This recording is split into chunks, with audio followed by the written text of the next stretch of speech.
This video contains news and analysis related to a recent terror attack in Kashmir. The content may include sensitive visuals and discussions that could be distressing to some viewers. Viewer discretion is advised. We strongly condemn all forms of violence and terrorism. The purpose of the content is solely to inform and create awareness based on verified reports. MDH chana mosla এখন ছোলা হোক বা বরবটি দানা, সাদা চানা হোক বা কালো, সব রান্নাই হবে অসাধারণ। MDH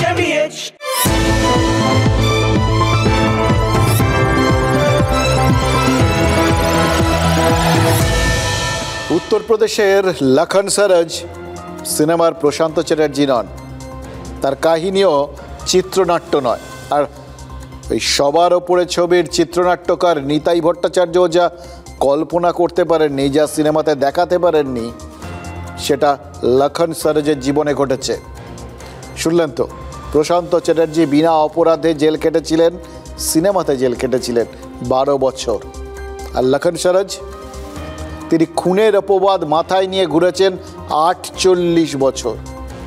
যাবজ্জীবন কারাবাসের শাস্তি থেকে এলাহাবাদ হাইকোর্টের রায়ে বেকসুর খালাস। মাঝের সময়টায় কেটে গেছে দীর্ঘ 43 বছর। যখন অভিযুক্ত হয়েছিলেন বয়স ছিল 56, যখন দোষমুক্ত হলেন তখন বয়স 104। স্ত্রী মারা গেছেন, সংসার ভেঙে গেছে, পরিবার ধসে গেছে, আদালতে ছোটাছুটি করে জীবনের মূল্যবান সময় আর সম্পদ সব ফুরিয়ে গেছে। এমনকি কয়েক দফায় বছর 10 জেলও কাটা হয়ে গেছে। নাম লখন সরোজ, বয়স 104, গ্রাম গৌরায়ো, জেলা কৌশাম্বী, উত্তরপ্রদেশ। গরিব হলে, নিরক্ষর হলে, অসহায় হলে আইন কি আপনার বন্ধু নয়? কোনো অভিযোগ না জানিয়ে প্রশ্নটা তুলে দিয়েছেন শতায়ু লখন সরোজ। জীবনের শেষ বিন্দুতে পৌঁছে যিনি অপরাধমুক্ত হয়েছেন। 1977 সালের 16ই আগস্ট গৌরায়ো গ্রামে গোষ্ঠী সংঘর্ষ হয়। এক ব্যক্তির মৃত্যুতে দোষী সাব্যস্ত হন লখন সরোজ সহ 4 জন। 1982 সালে দায়রা আদালত যাবজ্জীবন কারাবাসের শাস্তি দেয়। সাজা মুকুবের জন্য উচ্চতর আদালতে আবেদন করেন লখন সরোজ।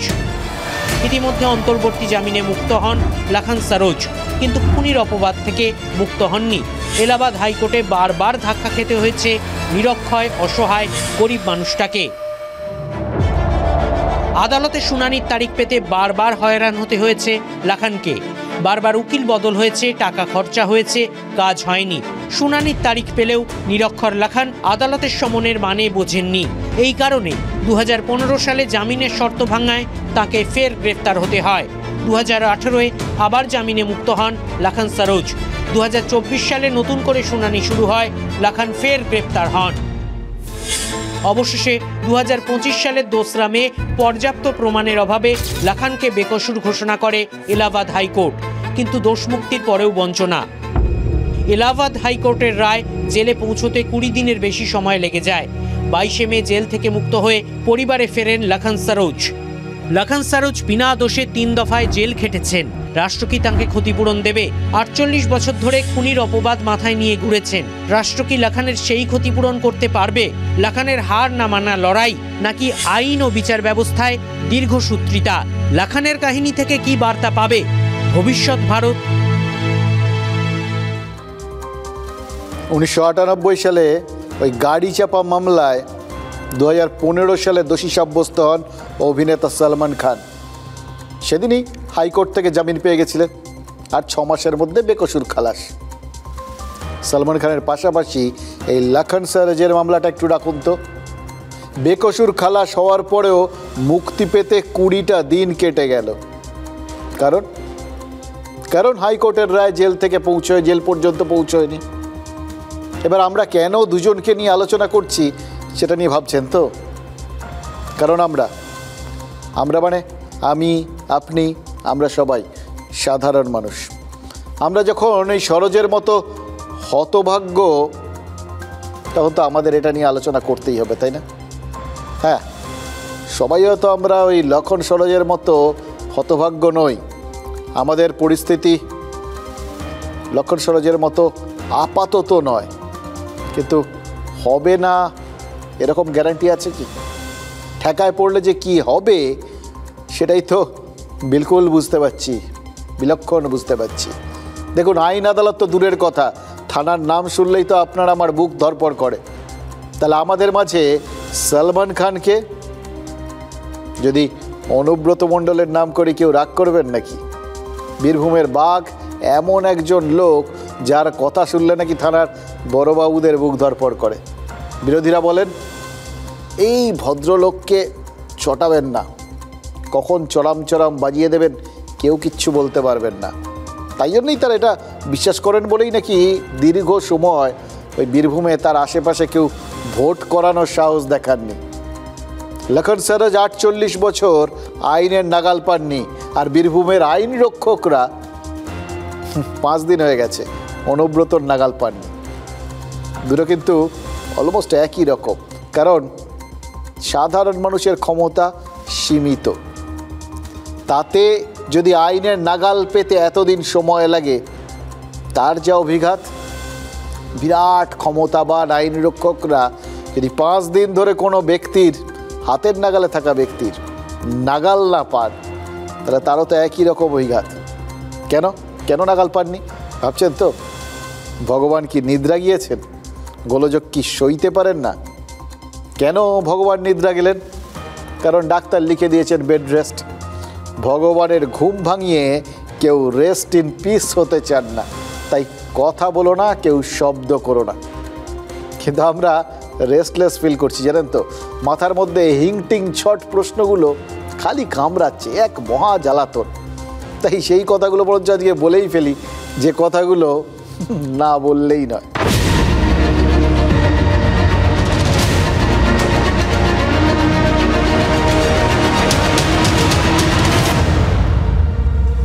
দেখুন, বিনা দোষে লখন সরোজ বছর 10 বেশি জেল কেটে ফেলেছিলেন।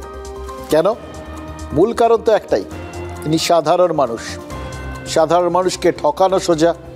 এবার লখন সরোজকে একটু উল্টোভাবে ভাবুন। মানে ধরুন, লখন সরোজ একজন অসাধারণ মানুষ, মানে একজন রাজনীতিবিদ, একজন ঘাঘু নেতা। ধরুন, লখন সরোজ নিজে ঠকার বদলে আইনকে ঠকান, আর এটা বাঘ মার্কা নেতাদের মতো। এবার অনুব্রত মণ্ডলের মতো নেতারা ঠকান নাকি আমরা ঠকি, সেটা তো তর্কের বিষয়। তবে রাজনীতি যে আমাদের দিনরাত ঠকাচ্ছে, এটা তো কমন ব্যাপার। আর সেই কমন ইন্টারেস্টেই অনুব্রত মণ্ডলরা বারবার ফিরে আসেন সাধারণ মানুষের। তার ফলে কী হয় বলুন তো? ওই অসাধারণদের প্রতি একটা আলাদা ইন্টারেস্ট তৈরি হয়ে যায়। আচ্ছা, অনুব্রত মণ্ডলের প্রতি এই মুহূর্তে কার কার ইন্টারেস্ট সব থেকে বেশি? হ্যাঁ, ভেবে দেখুন তো। সব থেকে বেশি নিঃসন্দেহে পুলিশের। 80,000 পুলিশ পরিবারের প্রতিটি সদস্যের, একজন আইসি হন বা একজন কনস্টেবল বা তার পরিবারের লোকজন, পুলিশের পরিবারকে ওরকম কদর্য আক্রমণের পর এমন কোনো পুলিশকর্মী বা তার আত্মীয় আছেন নাকি যিনি অপমানিত নন? এমন কোনো পুলিশকর্মী কি রয়েছে যিনি নিজের উর্দির প্রতি চরম অসম্মান হয়েছে, নিজে অসম্মানিত বোধ করছেন? এরকম কেউ আছেন যিনি অসম্মানিত বোধ করছেন না? না, একজনও নেই। কুৎসিত অডিও প্রকাশের পর আজ 5 দিন হয়ে গেল। 5 দিন। একটা প্রশ্ন মনের মধ্যে যাচ্ছে, জানেন তো। আচ্ছা, পুলিশেরও কি ইন্টারেস্ট কমে গেল? দেখুন, গত বৃহস্পতিবার অডিওটা প্রকাশ্যে এনেছিলেন সুকান্ত মজুমদার। শুক্রবার দলের চাপে দোষ স্বীকার করে নিয়েছিলেন অনুব্রত মণ্ডল। তারপর শনি রবি দুদিন দুটো নোটিশ পাঠিয়েছিল পুলিশ। তারপর থেকে তো নো নোটিশ, নো ডাকাডাকি। কি হলো বলুন তো? মানে জামিন অযোগ্য মামলা রুজুর পরেও কিসের অপেক্ষা এটা? একবারও জিজ্ঞাসাবাদই করতে পারলো না পুলিশ আর অনুব্রত দুপক্ষই কি কোনো নির্দেশের অপেক্ষায় রয়েছেন? আত্মসম্মান রক্ষায় প্রথমে গর্জে উঠেও তারপর কোনো এক অজ্ঞাত কারণে পুলিশ কি ক্লান্ত হয়ে পড়ল? দেখুন, আমরা সাধারণ মানুষরা না ওই আইন আদালতের চক্কর কাটতে কাটতে ক্লান্ত হয়ে পড়ি, আর অনুব্রত মণ্ডলরা আইন কানুন থেকে বাঁচতে ক্লান্ত হয়ে যান। ওই বেসরকারি মেডিকেল কলেজের প্যাডে সরকারি ডাক্তারবাবু যা সিমটমস লিখেছিলেন, তাতে অনুব্রতবাবু যে বিরাট পরিমাণে ক্লান্ত, এ নিয়ে তো কোনো সংশয় নেই। আমরা গতকালই বলেছিলাম চারিদিকে যেভাবে কোভিড বাড়ছে, কোভিড টেস্টটাও করিয়ে নেওয়া উচিত। কারণ যে সিমটমসগুলো রয়েছে সেগুলো তো কিছুই মানে ঝুঁকি নেওয়ার কোনো মানে হয় না। কি বয়স টয়স হচ্ছে, অনেক রকম কোমরবিডিটি আছে।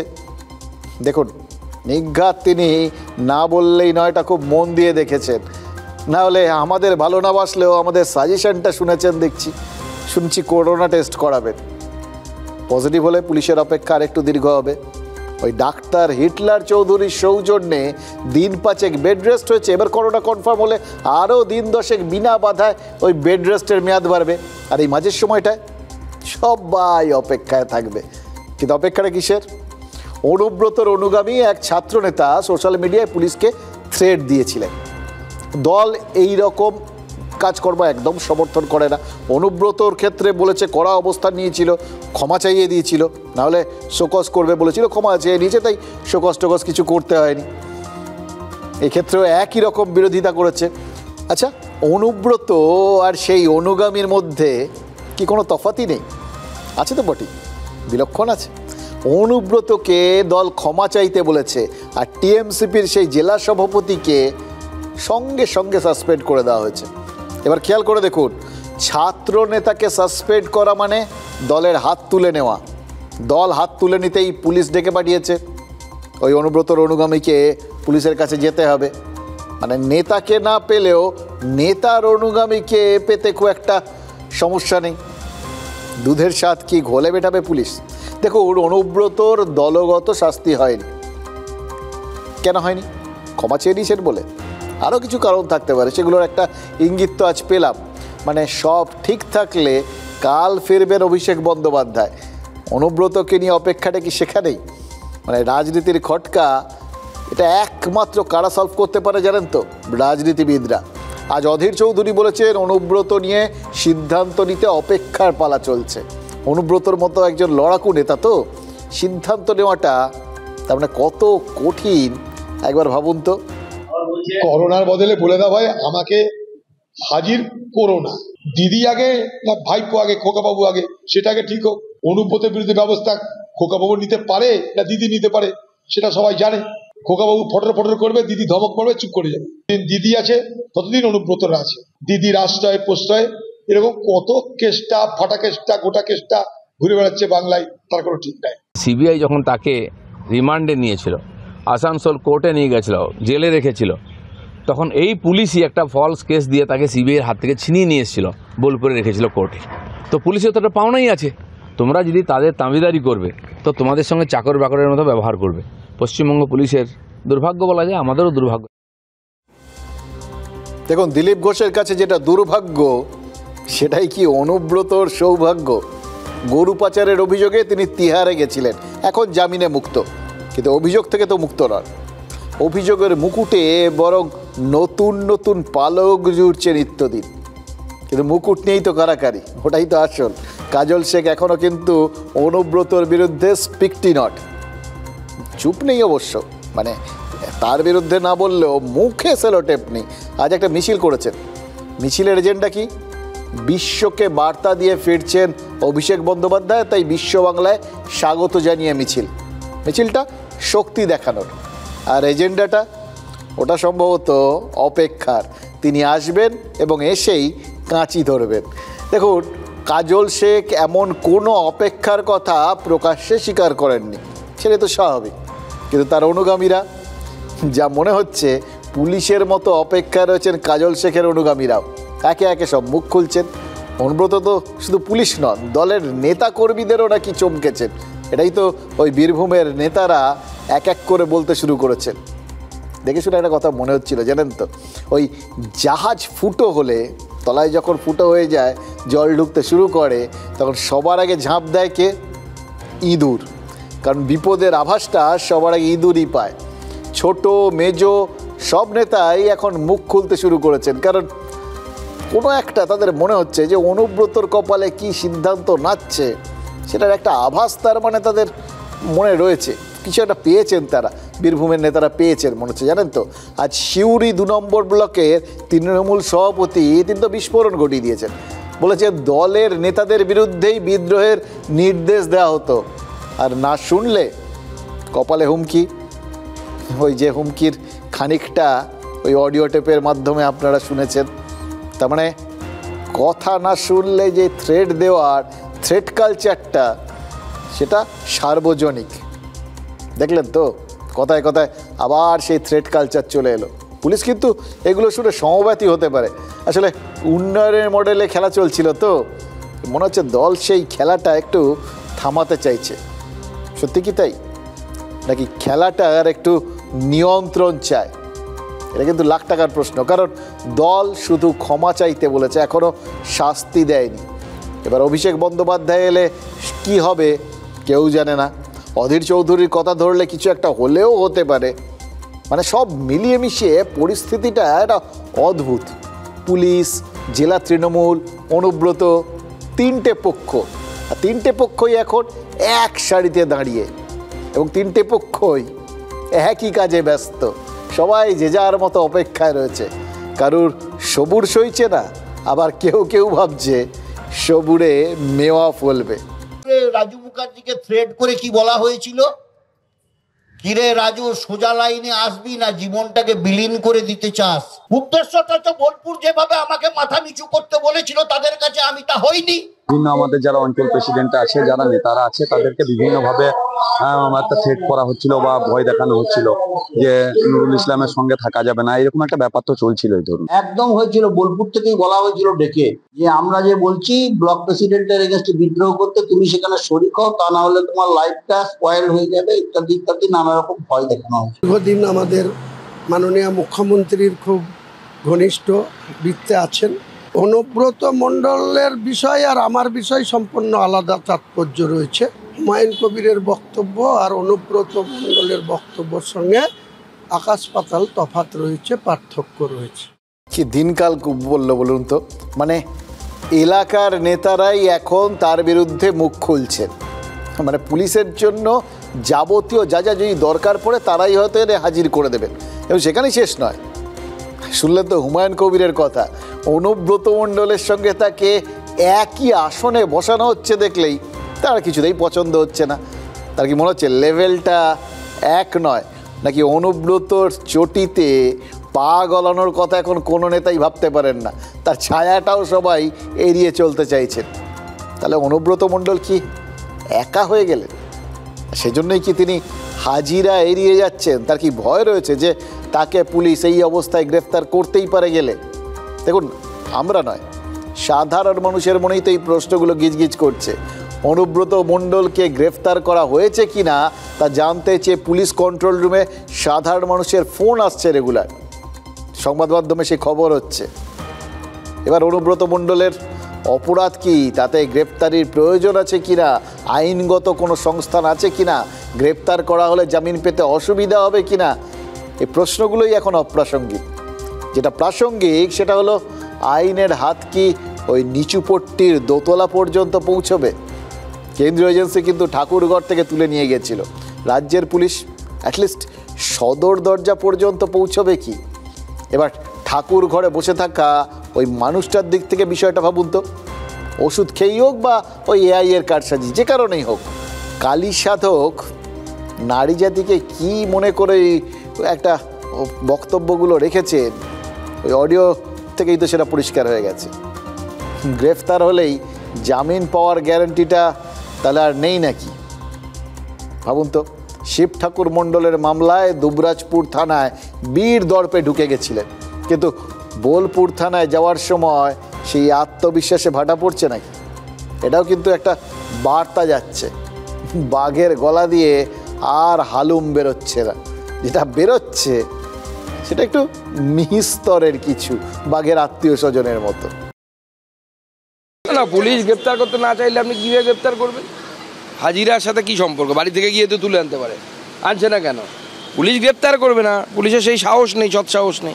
সার্কাস চলছে, আর সেই সার্কাসে বিভিন্ন ধরনের অভিনেতারা অভিনয় করছেন। ভবিষ্যতে রাস্তায় পুলিশ পোশাক পরে বেরোচ্ছেন না পোশাক ছাড়া বেরোচ্ছেন, সেইটা নির্ভর করবে অনুব্রতের ওপরে পুলিশ কী ধরনের শাস্তি দিতে পারে। সবাই প্রশ্ন করছে, কারণ অনুব্রতের মাথায় বীরের সম্মান দিয়ে যিনি ওরা আশীর্বাদ করেছেন তিনি মমতা বন্দ্যোপাধ্যায়। কারণ এমন অনেক কিছু আছে যে উনি সব কিছু জানেন, যে মানে যখন আমাদের নোটবন্দি হয়েছিল সেই সময় টাকা পয়সা কোথা থেকে কোথায় গেছিল, কালীঘাটে কত গেছিলো, কালীঘাট থেকে কোথায় গেছিলো, সেই সব কিছু অনুব্রতের কাছে আছে। সেই জন্যই উনি বহাল তবিয়াতে আছেন, পুলিশ ডাকলে যান না, অথচ পার্টি অফিসে এসে উনি বসে আছেন। এত মানে এই ধরনের সাহস একমাত্র তারই হতে পারে যার মাথায় মুখ্যমন্ত্রীর আশীর্বাদ আছে। দেখুন, পুলিশ তার আইনি দিকটা দেখছে, তো ফলে দলের তরফে যে বক্তব্যটা রাখা হয়েছিল যে অনুব্রত মণ্ডল যে ভাষায়, তার যাই যা অভিযোগ থাকুক, অভিযোগ থাকতেই পারে কোনো পুলিশ কর্তার বিরুদ্ধে, কিন্তু যে ভাষায় তিনি বলেছেন, যে শব্দ ব্যবহার করেছেন, সেগুলো কোনো মতেই উচিত হয়নি, অন্যায় কাজ করেছেন। দল তাকে 4 ঘন্টার মধ্যে ক্ষমা চেয়ে প্রকাশ্যে ক্ষমা চাওয়ার নির্দেশ দিল এবং তিনি ক্ষমা চেয়ে নেন। দল সেটা নজর রাখছে, কারণ পুলিশের এখানে কিছু করার নেই। পুলিশকে টেবিলের তলায় ঢুকতে বলে টেবিলের তলায় ঢুকবে, মুর্শিদাবাদের মতন জায়গায় দেখেছে। আবার পুলিশকে যদি বলা হয় চাকরি প্রার্থীদেরকে সব গ্রেফতার করতে হবে মেরে ধরে, তারা তাই করছে। কিন্তু নিজের বেলাতে এসে পুলিশকে একদম ইনস্ট্রাকশন দেওয়া আছে, যতই তোমার বাড়ির তোমার মাকে নিয়ে, তোমার বউকে নিয়ে, মহিলাদেরকে নিয়ে যতই অসম্মান করা হোক না কেন, যতই নোংরা কথা বলা হোক না কেন, যে অন্যায় করেছে তাকে মাথায় তুলে রাখতে হবে। বিজেপি বিরোধী দলনেতা প্রকাশ্যে পুলিশকে বলছেন কি ভাষা, তো ওগুলোতে দেখাতে গেলেও বিপ দিয়ে দেখাতে হবে। অনুব্রত মণ্ডল খারাপ বলেছেন, কিন্তু তৃণমূল কংগ্রেস একটা দল সঙ্গে সঙ্গে ব্যবস্থা নিয়ে বলে যে 4 ঘন্টার মধ্যে ক্ষমা চাও, তারপরেও দল দেখছে, তারপরেও এফআইআর হয়েছে, পুলিশের ব্যাপারটা বলতে পারবে, কিন্তু বিরোধীদের কথা বলা সাজে না। দেখুন, বাঘে ছুলে 18 ঘা, এটা আমরা জানি। অনুব্রতকে ছুলেও কি তাই? মনে হচ্ছে বিজেপি সেটা টের পেয়েছে, জানেন তো। মানে অনুব্রত মণ্ডলের গ্রেফতারের দাবিতে আজ করুণাময়ীতে বিক্ষোভ কর্মসূচি ছিল বিজেপির, তাতে কোল্যাটারাল ড্যামেজ হয়ে গেছে। বিজেপি কর্মীরা নিজেদের মধ্যেই মারামারি করে ফেলেছেন। মণ্ডল সভাপতি অতীশ দীপঙ্কর দত্ত, যুব মোর্চা নেত্রী শম্পা দেবনাথ, প্রশান্ত দেবনাথ, এরা সব মাঠঠার খেয়ে বসে আছেন, আর তাদের পিটিয়েছেন পীযূষ কানোডিয়ার লোকজন। অমিত শাহ কি খবরটা পেয়েছেন? এই গোষ্ঠী কোন্দল তো কংগ্রেসি ঘরানার দলগুলোর চেনা রোগ।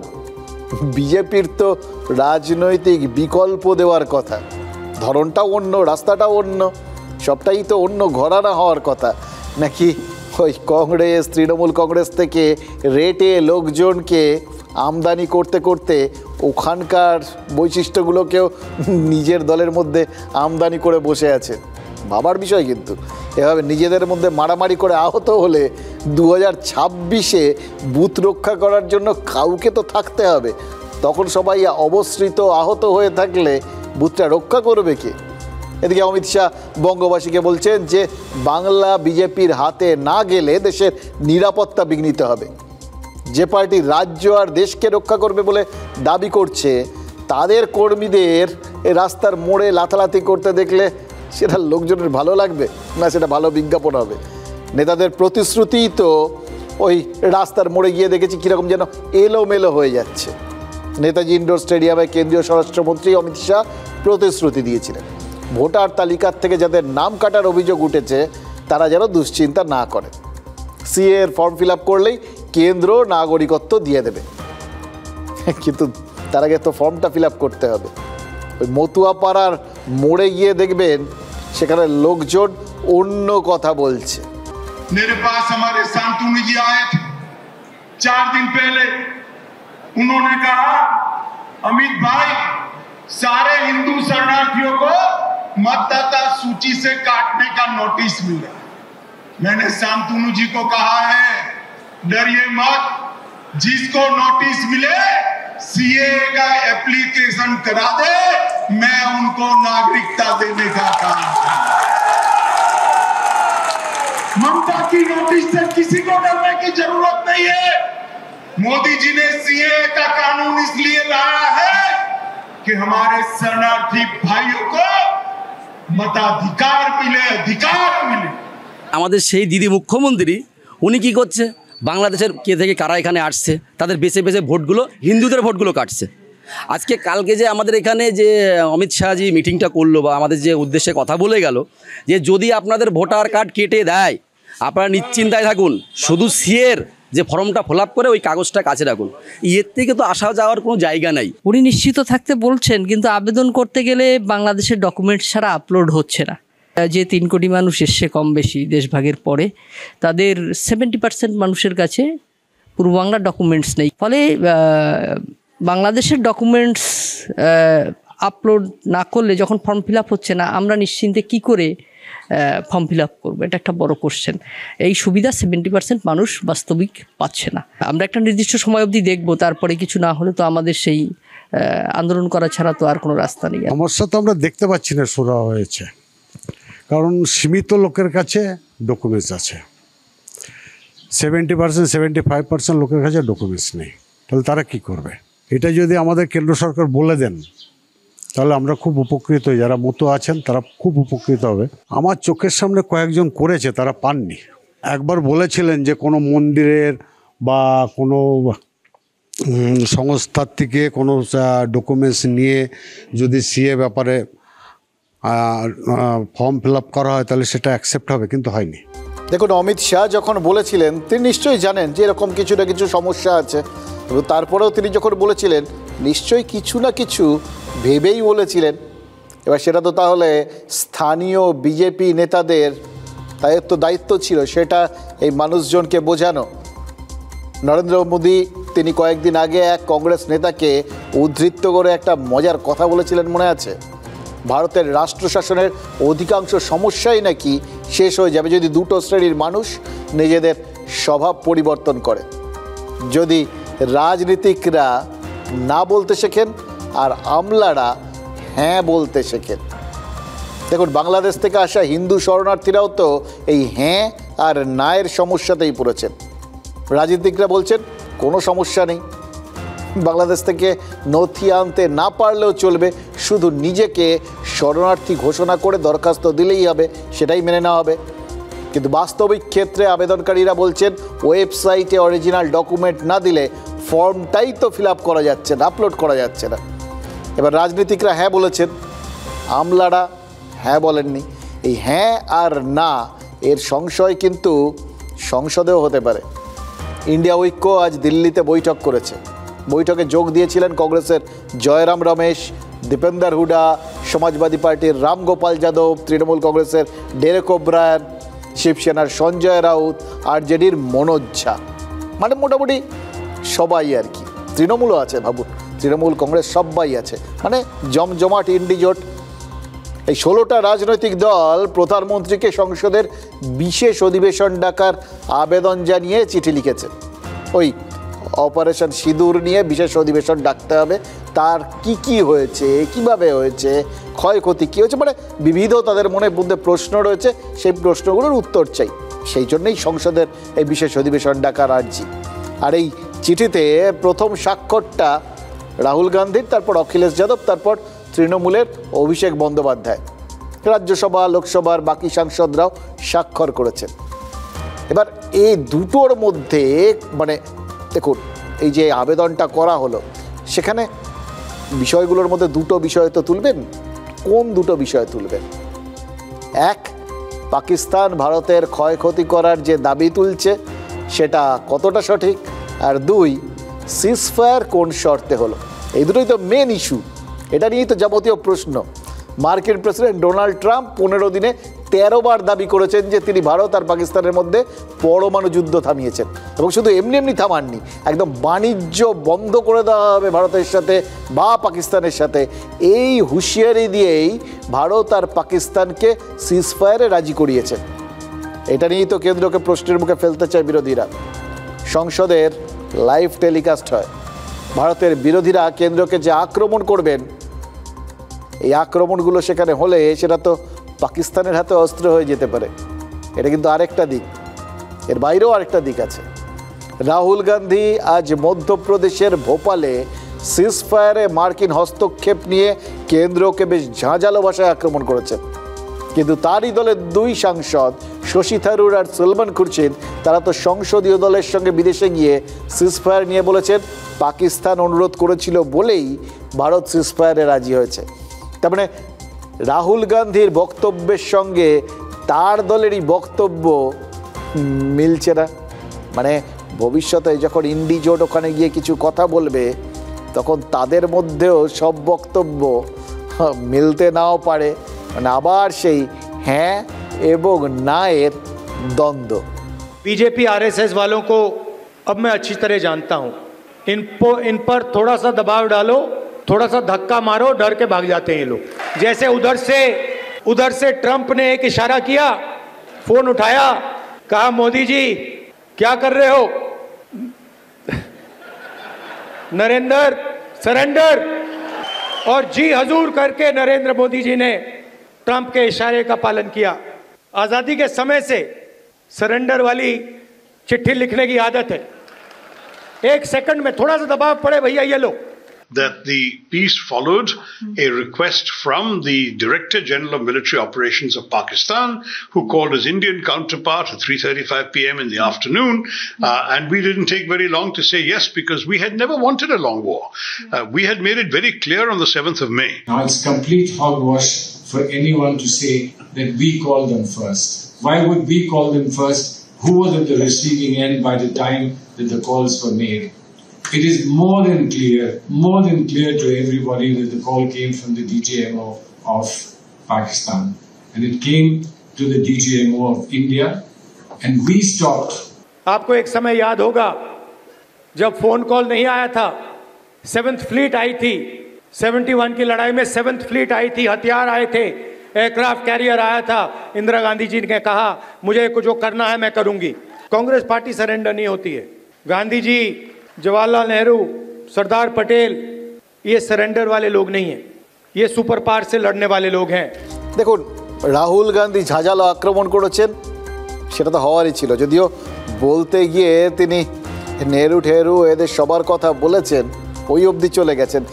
এবং তখন কিন্তু সেই প্রশ্নগুলো এসে গেছে যে পাক অধিকৃত কাশ্মীর জায়গাটা রয়ে গেল কি করে, বা ভারত কেন মাঝপথে গিয়ে থেমে গেছিল, এগুলো কিন্তু তখনকার প্রশ্ন। তবু বলছি এগুলো হওয়ারই ছিল। দেখুন ভারত যখন আহত হয়েছে, যখন পাহেলগাঁওয়ের ঘটনা ঘটেছে, ভারত তার প্রতিবাদ করেছে, প্রত্যাঘাত করেছে, মানুষ জাতীয়তাবোধে উদ্বুদ্ধ হয়েছে, সমস্ত রাজনৈতিক দল এক সুরে কথা বলেছে। তখন যখন পাকিস্তান ভারতে হামলা করেছে, ভারত প্রত্যাঘাত করেছে, তখন সমস্ত রাজনৈতিক দল এক কাঠা ছিল, এটাই হওয়ার কথা।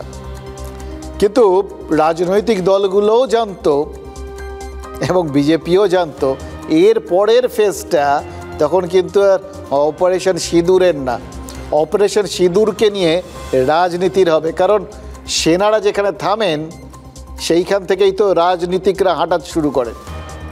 সুতরাং রাজনীতি যে মুহূর্তে শুরু হবে তখন যে পাল্টা বক্তব্যগুলো উঠতে শুরু করবে এবং কোথাও গিয়ে এই অপারেশন সিঁদুরের কৃতিত্বটা দাবি করাও শুরু হবে, এই দুটোই অবশ্যম্ভাবী ছিল।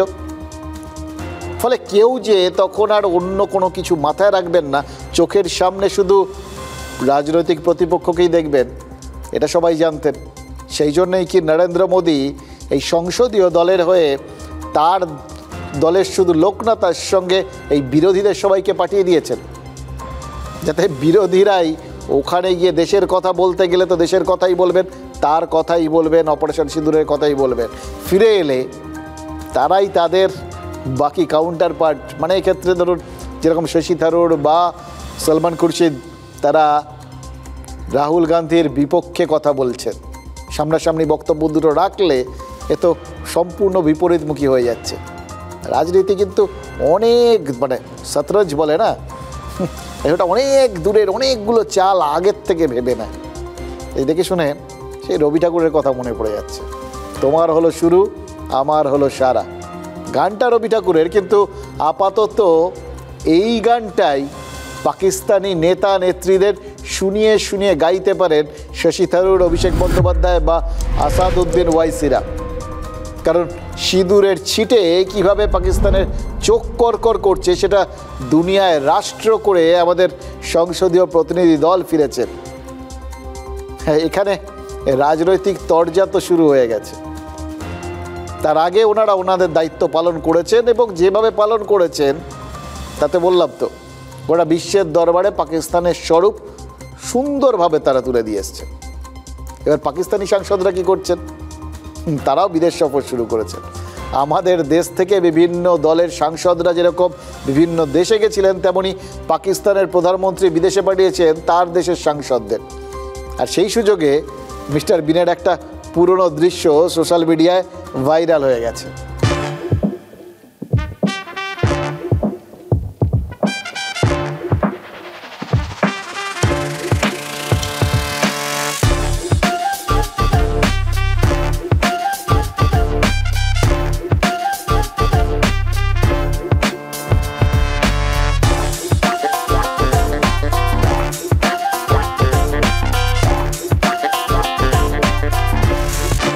যেটা দেখলেন সেটাকে বলে কপি ক্যাট সিনড্রোম, সোজা বাংলায় টুকে দেওয়া, নকল্য বেশি। কাউকে কিছু করতে দেখলে সেটা যদি মনে হয় ভালো হচ্ছে, তাহলে সেটাকে অন্ধের মতো জাস্ট অনুসরণ করা। আমাদের দেশ থেকে সাংসদরা বিদেশে গেছেন, তাই শাহবাজ শরীফও তার কিছু স্যাটেলাইটকে বিদেশে পাঠিয়েছেন। এবার স্যাটেলাইট মানে জানেন তো, স্যাটেলাইট মানে কৃত্রিম উপগ্রহ, যেগুলো আকাশে ঘোরে, একটা নির্দিষ্ট কক্ষপথে থাকে। এগুলো তো সবাই জানে, কিন্তু এই শরীফের স্যাটেলাইট অন্য জিনিস। তারা শাহবাজ শরীফের আলোয় আলোকিত। তারা পাকিস্তানের ঘরোয়া রাজনীতিতেও এই শরীফের চারপাশেই পাক খান। এই সমস্ত কাছের লোকদেরই বিদেশ সফরের জন্য বেছে নিয়েছে পাকিস্তানের সরকার। সেই দলে যেমন পাক প্রধানমন্ত্রী তার স্পেশাল অ্যাসিস্ট্যান্ট সৈয়দ তারিক ফাতেমিকে রেখেছেন, তেমনি বিলাওয়াল ভুট্টো জারদারি, পাকিস্তানের প্রাক্তন প্রধানমন্ত্রী বেনজির ভুট্টোর ছেলে বা পাকিস্তানের প্রাক্তন বিদেশমন্ত্রী, তাকেও রেখেছেন। এবার খাতায় কলমে পাকিস্তানের বিরোধী দলের নেতা বিলাওয়াল, কিন্তু ইসলামাবাদের খবরাখবর যারা রাখেন তারা জানেন যে বিলাওয়াল ইমরান খানের মতো বিরোধী নন। তাই ইমরান যখন জেলে, বিলাওয়াল তখন পাকিস্তানের সরকারি পয়সায় বিদেশে গেছেন। অর্থাৎ খাতায় কলমে বিরোধীদের অস্তিত্ব থাকলেও পাকিস্তানের প্রতিনিধি দলে তারাই আছেন যারা শাহবাজ শরীফের সরকারের ঘনিষ্ঠ বৃত্তে রয়েছে। আর উল্টো দিকে আমাদের দেশের যে সাংসদরা বিদেশে গেছিলেন দেশের বার্তা নিয়ে, তাদের নামের তালিকাটা মনে করুন। সেই তালিকায় কে ছিলেন না বিরোধীদের মধ্যে? অভিষেক বন্দ্যোপাধ্যায় থেকে সুপ্রিয়া সুলে, কানি মজিদ থেকে সলমান খুরশিদ। এবার এরা প্রত্যেকে দেশের মধ্যে বিভিন্ন ইস্যুতে বিজেপির কট্টর বিরোধী। কোথাও কেউ কাউকে 1 ইঞ্চি ছাড়েন না। এমনকি ধর্মীয় মেরুকরণের প্রশ্নে বিজেপি যে রাজনীতি করে বলে অভিযোগ ওঠে, সেই রাজনীতির সম্পূর্ণ বিপরীত মেরুতে দাঁড়িয়ে থাকা আসাদউদ্দিন ওয়াইসি পর্যন্ত ভারতের প্রতিনিধিত্ব করে এসছেন। বিদেশের মাটিতে ভারতীয় এরা একদম মানে দেশের সত্যিকারের যে চরিত্রটা, বৈচিত্র্যের মধ্যে ঐক্য, এক্ষেত্রে বিরোধিতার মধ্যে ঐক্য, সেটাই তো তারা তুলে ধরে এসছেন। কিন্তু দেশে ফিরে তখন আবার যে যা বিরোধীর ভূমিকাই পালন করবে, যে যার মতো করে দলীয় রাজনীতি করবেন। এটা জানা সত্ত্বেও কিন্তু এদের প্রত্যেককে বিদেশ সফরে পাঠিয়েছিল আমাদের সরকার। এখানেই আমাদের দলের সঙ্গে ওই পাকিস্তানের প্রতিনিধি দলের পার্থক্য। আর এটাই একমাত্র পার্থক্য নয়, আরও একটা বড় ফারাক রয়েছে। আমাদের 8টা প্রতিনিধি দল বিদেশে গেছিল, সেখানে পাকিস্তানের মাত্র 2টো দল গেছে বিদেশে। কিন্তু তারা বলবেনটা কি, কীভাবে পাকিস্তানের মুখ বাঁচাবেন? বিশেষ করে যখন পাকিস্তানিরাই বলছেন অপারেশন সিঁদুরের ধাক্কায় পাকিস্তানের পুরো সিস্টেমটাই বেলাইম হয়ে গেছে। যখন শোনা যাচ্ছে পাকিস্তানি সেনার সর্বাধিনায়ক ওই অপারেশন সিঁদুরের পর ফিল্ড মার্শালের পদে প্রমোশন পেয়েছেন, মানে ওই আসিম মুনির, তার বিরুদ্ধে তার বাহিনীতেই বিদ্রোহ ঘোষণা হয়ে গেছে, তখন পাকিস্তানি সাংসদরা কিভাবে তাদের দেশের মান সম্মান বাঁচাবেন? पाकिस्तान की जो आर्मी के ऑफिसर और जवान हैं, जूनियर ऑफिसर जवान जो हैं, जवान भी हैं, लिeutenants भी हैं, कैप्टन्स भी हैं, मेजर्स भी हैं, कर्नल्स भी हैं, डीमोरलाइज भी हैं, वो गुस्से में भी हैं, जिसका एक मजहर वो लेटर है जो बहुत तेजी से व्हाट्सएप के ऊपर गर्दिश कर रहा है, और ये लेटर ये कहता है कि हम जूनियर ऑफिसर्स के बिहाफ, हम जूनियर ऑफिसर्स हैं, captains and measures and colonel's of the Pakistan army, और हम बगैर कोई अल्फाज ज़ाया किए जनरल आसिम मुनीर से ये रिक्वेस्ट करते हैं, बल्कि हम ये कोई प्ली भी नहीं कर रहे, हम आपको सीधा सीधा बता रहे हैं कि आप रिज़ाइन कर दें, और रिज़ाइन करके कमान एक काउंसिल ऑफ सीनियर জেনারেলস या आर्मी ऑफिसर्स के हवाले कर दें। যার বক্তব্য শুনলেন, যিনি বললেন ওইভাবে আসিম মুনির নিজেকে ফিল্ড মার্শাল পদে নিয়ে যাওয়ায় তার বিরুদ্ধে তার সেনার মধ্যেই বিক্ষোভ শুরু হয়ে গেছে, চিঠি দেওয়া হয়েছে অনাস্থা প্রস্তাব করে, এবং বলা হয়েছে যে তিনি সরে গিয়ে অন্য কারোর হাতে দায়িত্ব তুলে দিন। সেই ভদ্রলোক মুহিত পীরজাদা, পাক বংশোদ্ভূত সাংবাদিক। এবার লোকজন কিন্তু তাকে শুধু সাংবাদিক নয়, আন্তর্জাতিক এবং কূটনৈতিক বিশেষজ্ঞ হিসেবেও চেনে। এমন একজন লোক যখন বলছেন যে পাকিস্তানি সেনায় তাদের সর্বাধিনায়কের বিরুদ্ধে বিদ্রোহের সুর শোনা গেছে, তখন খুব অবিশ্বাস করা যায় কি? দেখুন, পাক সেনার হাতেই পাকিস্তানের স্টিয়ারিং, এটা তো আমরা এত বছর ধরে দেখে বুঝে গেছি। চালকের আসরে যারা বসে আছে তারাই যদি বিপদগামী হয়ে যায় বা ভিন্নমুখী হয়ে যায়, তাহলে দেশটাকে কি করে সোজা রাখবেন? আর পাকিস্তানি সাংসদরা এই পরিস্থিতিতে টালমাটাল দেশকে সামলাবেন কি করে? এটা কিন্তু একটা ইন্টারেস্টিং প্রশ্ন। আরও কিছু ইন্টারেস্টিং প্রশ্ন রয়েছে। প্রথমত, আমেরিকায় বসে চীনের প্রতিনিধিদের সঙ্গে যে বৈঠক করেছেন বিলাওয়াল ভুট্টোরা, সেই বৈঠকে আলোচনার বিষয়বস্তু কী ছিল? পাক প্রতিনিধিরা তারা অনুযোগ করলেন নাকি অভিযোগ শুনলেন? এটার কিন্তু একটা সম্ভাবনা আছে, কারণ চীনের অস্ত্রশস্ত্র, এয়ার ডিফেন্স সিস্টেম থেকে শুরু করে চীনের থেকে ফাইটার জেট কোনোটাই তো কাজ করেনি, ফেইলিওর একদম। এটা পরিষ্কার হয়ে গেছে বিশ্বের সামনে। এবার কেন কাজ করেনি? যে দেশে উৎপাদন হয়েছে, অর্থাৎ চীনের দোষে?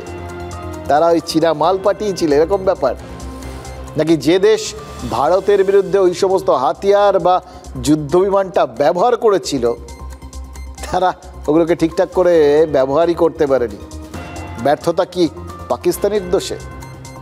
দেখুন, এইটা না একটা অদ্ভুত প্রশ্ন। এই প্রশ্নের মীমাংসা ওই চীন পাকিস্তানের এই বৈঠকে হয়েছে কিনা জানি না, কারণ আজকেই ভারতীয় সেনার সর্বাধিনায়ক বলেছেন অপারেশন সিঁদুর চালাতে গিয়ে ভারতীয় সেনার কত ক্ষয়ক্ষতি হলো সেটা নিয়ে এখন আর আলোচনার কোনো মানেই হয় না। কারণ একটা দেশ টেস্ট ম্যাচে যখন ইনিংসে যেতে, তখন খেলায় তাদের কটা উইকেট পড়েছিল, কজন বোলার কত রান দিয়েছিল, এসব নিয়ে আর কথা বলার কোনো মানে থাকে না, শেষটাই সবাই মনে রাখে। অর্থাৎ এই যে অনেকে জানতে চাইছেন অপারেশন সিঁদুর চালাতে গিয়ে আমাদের সেনার কটা বিমান ক্ষতিগ্রস্ত হয়েছে বা আমাদের আর কোনো সামরিক ক্ষতি হয়েছে কিনা, সেই আলোচনাটাকেই তো গুরুত্বহীন করে দিচ্ছেন জেনারেল অনিল চৌহান। বরং আমাদের চিফ অফ ডিফেন্স স্টাফ বলেছেন অপারেশন সিঁদুরে প্রতিপক্ষের কটা যুদ্ধবিমান ধ্বংস হয়েছে, কটা সামরিক পরিকাঠামোর ক্ষতি হয়েছে, সেটা নিয়েও আমাদের বরঞ্চ বেশি করে মাথা ঘামানো উচিত। কারণ সীমান্তের ওপারে ক্ষয়ক্ষতির বহর এতটাই বেশি, কারণ কাউন্টিংটা নাকি এখনো শেষ হয়নি। Go on in a test match, cricket test match, and you win by innings defeat. Then there's no question of how many wickets and how many balls and how many players. But since there is always this inquisitivity as to the result of your strikes, which was visible, so based on technical parameters like electronic intelligence, signal intelligence, at some point of time, we will take out this particular data and share it with us to answer those queries and inquisitiveness of people like you who keep telling me how many aircraft did we destroy, how many radars did we destroy. So we'll make a rough assessment of that and come out with that shortly. দেখুন, যারা মেরেছেন তারা বলছেন গণনা চলছে, যারা মার খেয়েছে তাদের কোথায় কত ক্ষতি হয়েছে তার হিসেব নিকেশ করা নাকি এখনও বাকি।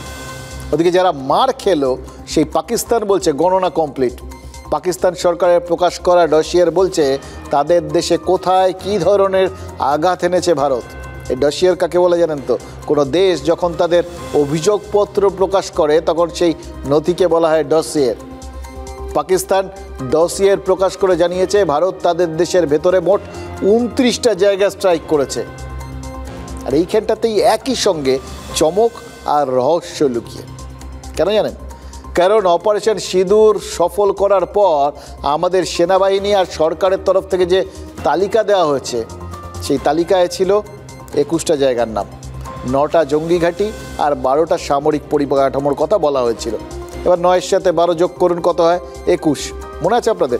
ওই 3 বাহিনীর শীর্ষ কর্তারা বসে একসঙ্গে বলে দিয়েছিলেন, হিসেবগুলো দিয়েছিলেন। পরে প্রধানমন্ত্রীও বলেছেন, মানে ভারত বলছে পাকিস্তানের 21টা জায়গায় স্ট্রাইক করা হয়েছে। পাকিস্তান যেটা বলছে তাদের তো আরও বেশি, তারা বলছে 29টা জায়গায় নাকি ভারতের ড্রোন বা মিসাইল এসে পড়েছে। মানে ভারত যা বলছে পাকিস্তান তার থেকেও 8টা জায়গার নাম বেশি বলছে। এবার এইখানটাতেই তো অবাক হওয়ার শুরু না? কোনো দেশ কি যেচে নিজের বাড়তি ক্ষয়ক্ষতি প্রকাশ করে নাকি? এই অতিরিক্ত নামগুলো পাকিস্তান জুড়ে দিল কেন? তার থেকেও বড় কথা, কোন কোন 8টা জায়গায় এই এক্সট্রা আর কি যেখানে আঘাত করা হয়েছে সেটাও তো ডসিয়ারে উল্লেখ করে দিয়েছে পাকিস্তান। তালিকাটা দেখলাম যে 8টা জায়গার কথা পাকিস্তান বাড়তি উল্লেখ করেছে। সে পেশাওয়ার, অ্যাটক, গুজরানওয়ালার মতো জায়গাগুলোতে সেখানেও তো পাক সেনা ঘাঁটি আছে। অর্থাৎ পাকিস্তান যেচে বলছে তাদের 21টা সেনা পরিকাঠামো ক্ষতিগ্রস্ত হয়েছে ভারতের স্ট্রাইকে, শুধু 12টা নয়। এভাবে যেচে পড়ে নিজের ব্যর্থতার কথা পাকিস্তান কবুল করছে কেন? এটাই রহস্য। গত কয়েকদিনে বারবার পাকিস্তান বোঝাতে চেয়েছে ভারত মুখে অনেক কম বলছে, আসলে তার থেকে অনেক বেশি ক্ষতি তাদের হয়েছে। এমনকি তাদের সামরিক পরিকল্পনাকে ভোঁতা করে দিয়ে ভারত যে তাদের দেশে সফল প্রত্যাঘাত করেছে, একথা তো পাকিস্তানের প্রধানমন্ত্রী নিজের মুখে পাঁচকান করেছেন। মানে প্রকাশ্যে জানিয়েছেন, এবং সেটা ওই আসিম মুনিরকে সাক্ষী গোপাল মেনে, যে 10 তারিখে এই ফজরের নামাজের পর তারা ভারতে হামলার পরিকল্পনা করেছিলেন ঠিকই, কিন্তু তার আগেই ভারত ওই নূর খান ঘাটির মতো সেখানে ব্রহ্মোস মেরে দিয়েছিল। এভাবে নাস্তানাবুদ হওয়ার কথা কে কখন বলে বলুন তো? এক, যখন তার কোনো গোপন অভিসন্ধি থাকে, আরও বড় কোনো ষড়যন্ত্র থাকে, যখন আঘাতের কথা বলে পাল্টা হামলার জন্য পরিবেশ তৈরির প্রয়োজন হয় তখন, এবং 2, যখন ক্ষয়ক্ষতির কথা বলে একটু দয়াদাক্ষিণ্য মানে টাকা পয়সা ধার ধর করে অন্যদিকের ধারগুলো শোধ করা বা আপাতত ধসে পড়া অর্থনীতিকে একটুখানি সামলানোর একটা প্রয়োজন হয় তখন। দেখুন, পাকিস্তানের এটা কিন্তু একদম পেটেন্ট ব্যাপার, সুযোগ পেলেই হাত পাতে, টাকা ধার করে। এতে যেরকম তাদের লজ্জা নেই, তেমন এটা নিয়ে এখন আর গোটা বিশ্বও আশ্চর্য হয় না। কিন্তু যদি এভাবে বাড়িয়ে বাড়িয়ে ক্ষয়ক্ষতি দেখানোর পেছনে তাদের কোনো অসৎ উদ্দেশ্য থাকে, তাহলে তখন তো সেটা অবশ্যই চিন্তার, কারণ পাকিস্তান হলো সেই লেজ যা কখনো সোজা হয় না। Pakistan was born in violence. It was not born through a popular movement. It was born after the great Calcutta killing of 1946. And it died in 1971 after the great Dhaka killing. And despite its death, it has not withdrawn from its commitment and its policy of violence, because for the ruling class and for its elite, it has become genetic. এমজে আকবর কত স্পষ্ট ভাষায় বুঝিয়ে দিলেন কিভাবে পাকিস্তানের জিনে সন্ত্রাসবাদ ঢুকে আছে। দেখুন, এই যে বক্তব্যগুলো, এটা খুব স্পষ্টভাবে বুঝিয়ে দেয় পাকিস্তান এই রাস্তার থেকে সরবে না, ওদের সরার কোনো উপায় নেই।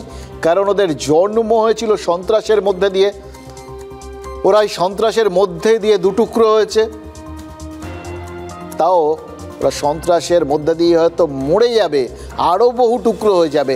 প্রত্যেকটা টুকরো ওই রক্তবীজের বংশধরদের মতো, সেটাও কিন্তু রক্তের জন্য হাহাকার করে বেড়াবে, রক্তের গন্ধ শুকে বেড়াবে। এমজে আকবর বললেন না, সন্ত্রাসবাদ পাকিস্তানের রন্ধ্রে রন্ধ্রে ঢুকে গেছে, সেটাই ঠিক। আজকেই তো এই সেদিনই যেদিন বললেন তিনি, সেদিনই খবর এলো যে সীমান্তের ওপার থেকে পাকিস্তানের পরিস্থিতিটা ক্রমশ বিগড়চ্ছে। ওখানে সন্ত্রাসবাদের শিকার হয়েছেন সানা ইউসুফ। ভাবছেন তো সানা ইউসুফকে? সানা জনপ্রিয় সোশ্যাল ইনফ্লুয়েন্সার ছিলেন, সোশ্যাল মিডিয়ায় যিনি নারী শিক্ষার পক্ষে কথা বলতেন। শুধুমাত্র এই অপরাধেই সানার বাড়িতে ঢুকে তাকে খুন করা হয়েছে। পাকিস্তানে শিক্ষার সপক্ষে মানে মেয়েদের শিক্ষার সপক্ষে কথা বললে কি হয় সেটা তো অতীতেও দেখা গেছে, উদাহরণ তো আরও আছে। 2012 সালে মালালা ইউসুফজাইকে গুলি করেছিল সন্ত্রাসবাদীরা। পাকিস্তানের সোয়াতে থাকতেন মালালা, পরীক্ষা দিতে যাচ্ছিলেন বন্ধুদের সঙ্গে, স্কুলে যাওয়ার পথে তার মাথায় গুলি করেছিল জঙ্গিরা। মালালা প্রাণে বেঁচেছেন, পরবর্তীতে নোবেল জিতেছেন, কিন্তু পাকিস্তান ছেড়েছেন। এবং সবথেকে বড় কথা, দুনিয়াকে বুঝিয়েছেন পাকিস্তানে কিভাবে মেয়েদের অশিক্ষিত করে রাখা হয়, কীভাবে পাকিস্তান মহিলাদের অশিক্ষিত করে রাখতে চায়। মালালা থাকতেন সোয়াত প্রদেশে, কিন্তু সানা তো ছিলেন ইসলামাবাদে, পাকিস্তানের রাজধানী ইসলামাবাদ, সেটা নাকি সমস্ত দিক থেকে প্রগতিশীল। সেখানেও সন্ত্রাসবাদের এই উপস্থিতিটা কি প্রমাণ করলো? সানা মরিয়া প্রমাণ করিলেন মৌলবাদ একটা জিনিসকেই সব থেকে বেশি ভয় পায়, শিক্ষা আর যুক্তি। তাই আমাদেরও মনে হচ্ছে যেন তো একটু সতর্ক হওয়ার প্রয়োজন আছে, কারণ মুক্তমন আর যুক্তিবাদ এটা সব সময় যুগে যুগে যে কোনো দেশেই ধর্মান্ধতা আর মৌলবাদের প্রধান টার্গেট। সেই জন্যই গরমের ছুটির পর যখন রাজ্যের সর্বত্র সরকারি স্কুলে পড়াশুনো শুরু হয়ে গেছে, তখন মুর্শিদাবাদের শামসেরগঞ্জের ধুলিয়ানে স্কুল খোলেনি। কেন জানেন? কারণ সাম্প্রতিক হিংসার জেরে ধুলিয়ানের সব স্কুলে কেন্দ্রীয় বাহিনী রয়েছে। কেন্দ্রীয় বাহিনী আছে বলে স্কুল খুলছে না, এটাই সত্যি। কিন্তু তার থেকেও বড় সত্যি তো কেন্দ্রীয় বাহিনীকে ওই মুর্শিদাবাদে পাঠানোর মতো পরিস্থিতি তৈরি হয়েছিল। তার থেকেও বড় সত্যি হচ্ছে তাদের এখনও রাখতে হচ্ছে, ওখান থেকে সরিয়ে আনা যাচ্ছে না। কারা তৈরি করেছিল এই পরিস্থিতিটা? তারা যে মুক্তমনা বা যুক্তিবাদী নন সেটা তো পরিষ্কার। মুর্শিদাবাদে বেছে বেছে হিন্দুদের বাড়িতে হামলা হয়েছে, দুজনকে খুন করা হয়েছে, গোটা ঘটনাটায় রাজনৈতিক রং লেগেছে। খেয়াল করে দেখবেন, ঠিক যেরকম করে ওই পেহেলগাঁওয়ে ধর্ম জিজ্ঞেস করে করে মারা হয়েছে, তার মধ্যে একটা প্যাটার্ন ছিল।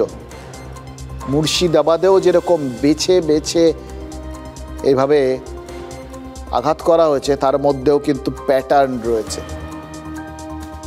এটা কি বিচ্ছিন্ন ঘটনা, না একই সরল রেখার দুটো বিন্দু?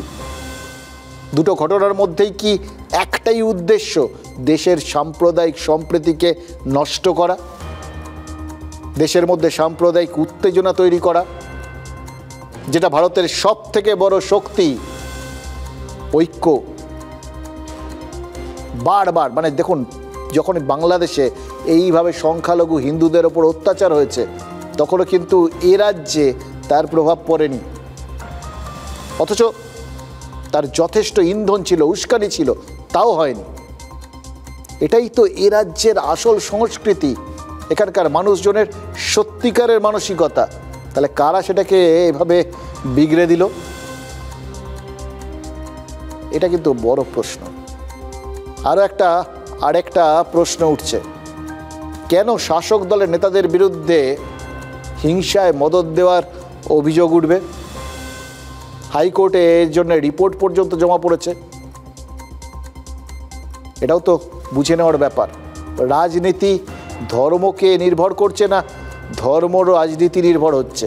এবং তার থেকেও বড় কথা, কে কার পিঠে চড়েছে, এটাই তো আমাদের জন্য সব থেকে বড় অশনি সংকেত। আখেরে ক্ষতিটা কাদের হচ্ছে এই সমস্ত কাণ্ড কারখানায়? ক্ষতিটা যাদের হচ্ছে তারা কিন্তু কোনো নির্দিষ্ট ধর্ম বা সম্প্রদায়ের নয়, ক্ষতিটা হচ্ছে এই ধুলিয়ানের সমস্ত স্কুল পড়ুয়ার। এদের মধ্যে নিশ্চিতভাবেই হিন্দু যেমন আছে তেমন মুসলিমও আছে, কিন্তু কোপে পড়ছে কি? শিক্ষা। আর শিক্ষা কি শুধু মৌলবাদের কোপে পড়ছে? আরও অনেক কিছুর কোপে পড়ছে। এটা কারা চান বলুন তো? ভাবার বিষয়। শিক্ষাটা কোপে পড়ুক কারা চান? হয়তো আপনারা এতক্ষণে সবাই নিজের নিজের মতো করে ব্যাপারগুলো জেনে গেছেন বা বুঝে গেছেন। আপনাদের আরও কয়েকটা উত্তরের ইঙ্গিত দিই। পশ্চিম মেদিনীপুরের দাসপুর আর পশ্চিম বর্ধমানের বরাকর, এই দুটো জায়গার দুটো স্কুলে আপনাদের নিয়ে যাব। তাহলে আপনাদের বুঝতে আরও সুবিধা হবে শিক্ষা কিভাবে কোপে পড়ছে।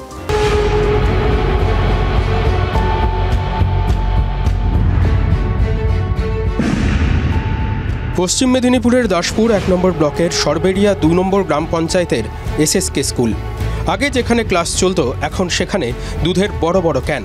দুগ্ধ সমিতির কারিগরেরা থাকেন, কখনো ডেকোরেটরের কর্মী, কখনো রাস্তা তৈরি শ্রমিকদেরও ঠাঁই হয়। প্রতিবাদে গ্রাম পঞ্চায়েত ঘেরাও করেন আদিবাসীরা। সরকারি স্কুল বড়কাশিমপুর এসএসকেএম ওটা ভাড়ায় চলছে, আদিবাসী প্রভাবিত এলাকায় আদিবাসী বাচ্চারা কোথায় পড়বে? হ্যাঁ, এটা একটা স্কুল।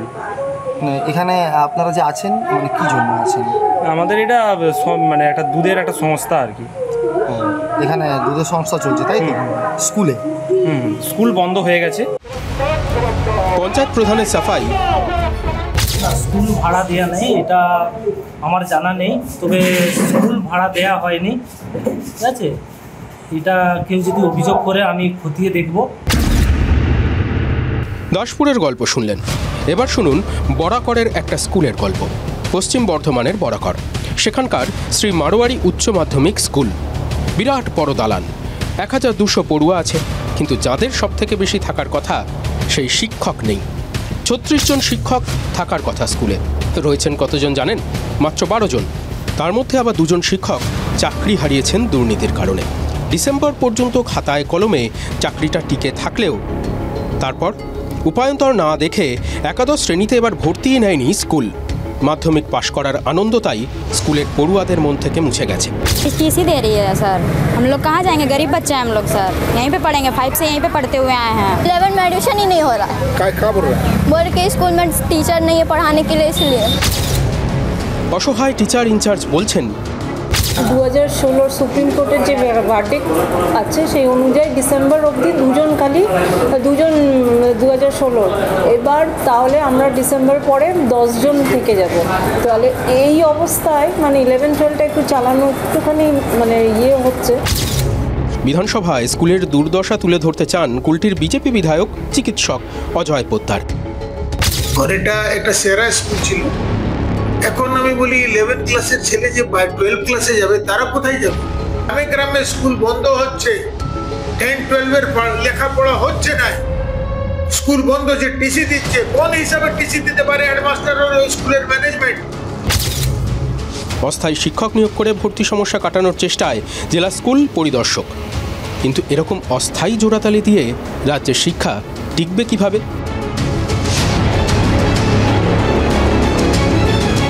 মানে এরকম পড়ে থাকা যে কোনো শূন্যস্থানই ওই নেতারা ইচ্ছে মতো ভরাট করে দিতে পারেন যা খুশি দিয়ে, শুধু একটা জায়গা ছাড়া, ওই স্কুলের ফাঁকা চেয়ারগুলোকে বাদ দিয়ে। কারণ সেখানে তো চুরি ধরা পড়ে গেছে, স্কুলে নিয়োগে দুর্নীতি হয়েছে, তাই 2016 এসএসসির প্যানেল বাতিল হয়েছে, এগুলো তো আপনারা জেনে গেছেন। সবার চাকরি গেছে, কিছু লোকের চাকরি ডিসেম্বর পর্যন্ত টিকে আছে, কিন্তু তারপর শিক্ষক পাওয়া না পাওয়ার বিষয়টা নির্ভর করছে পরীক্ষার উপর। আদালতের নির্দেশ মেনে নতুন করে নিয়োগ বিজ্ঞপ্তি তো প্রকাশ করেছে রাজ্য, কিন্তু পরীক্ষা হলেও পরীক্ষা নিয়ে যে বিতর্ক আবার নতুন করে তৈরি হবে না তার কোনো গ্যারান্টি আছে? আজকেই তো নতুন বিজ্ঞপ্তির নোটিশকে চ্যালেঞ্জ করে মামলা হয়েছে। একজন বঞ্চিত চাকরি প্রার্থীর অভিযোগ কি জানেন? এই বিজ্ঞপ্তি প্রকাশ করতে গিয়ে সুপ্রিম কোর্টের নির্দেশকেই নাকি রাজ্য অমান্য করেছে।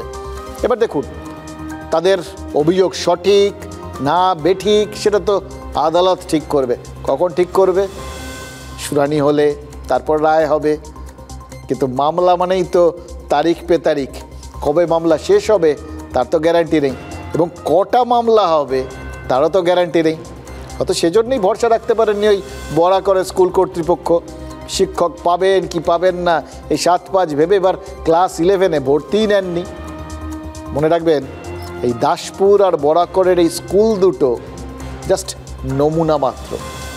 আমাদের আশেপাশে কলকাতার কাছে দূরে এমন বহু নমুনা আছে যেগুলো দেখলে বুঝতে পারবেন এ রাজ্যের সরকারি শিক্ষার সঙ্গে রাজ্য পশুর কোনো ফারাক নেই। সরকারি স্কুল আর বাগরোল দুটোই এন্ডেঞ্জার্ড, মানে বিলুপ্ত প্রায় হওয়ার পথে।